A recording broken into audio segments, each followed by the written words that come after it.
Hi, I'm Sherry Stump. Thank you for joining me today. I'm reading from the devotional book, God's Amazing Grace by Ellen White. Today's reading is March 27, found on page 94. The title of today's devotion is A Hallowed Name. In Matthew chapter 6 and verse 9, we read, Our Father, which art in heaven, hallowed be thy name. To hallow the name of the Lord requires that the words in which we speak of the Supreme Being be uttered with reverence. Holy and reverent is his name. Psalm 111, verse 9. We are never in any manner to treat lightly the titles or appellations of the deity. In prayer, we enter the audience chamber of the Most High, and we should come before him with holy awe. The angels veil their faces in his presence. The cherubim and the bright and holy seraphim approach his throne with solemn reverence. How much more should we finite sinful beings come in a reverent manner before the Lord, our Maker?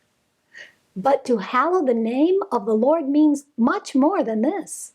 We may, like the Jews in Christ's day, manifest the greatest outward reverence for God and yet profane his name continually.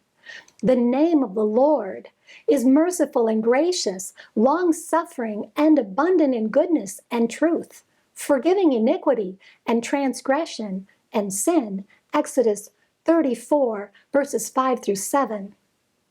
Of the church of Christ it is written, This is the name wherewith she shall be called, the Lord our righteousness. Jeremiah 33 and verse 16.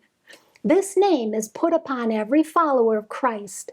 It is the heritage of the child of God. The family are called after the father.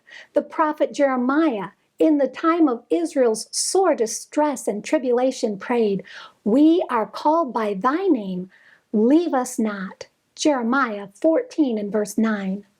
This name is hallowed by the angels of heaven, by the inhabitants of unfallen worlds. When you pray, hallowed be thy name, you ask that it may be hallowed in this world, hallowed in you. God has acknowledged you before men and angels as his child. Pray that you may do no dishonor to the worthy name by which ye are called. James 2 and verse 7. God sends you into the world as his representatives. In every act of life, you are to make manifest the name of God. This petition calls upon you to possess his character. You cannot hallow his name. You cannot represent him to the world unless in life and character you represent the very life and character of God. This you can do only through the acceptance of the grace and righteousness of Christ. Thank you for being with me today. Please join me tomorrow when we'll read about our victory through continual dependence on God. And may God bless you abundantly above all you can ask or think.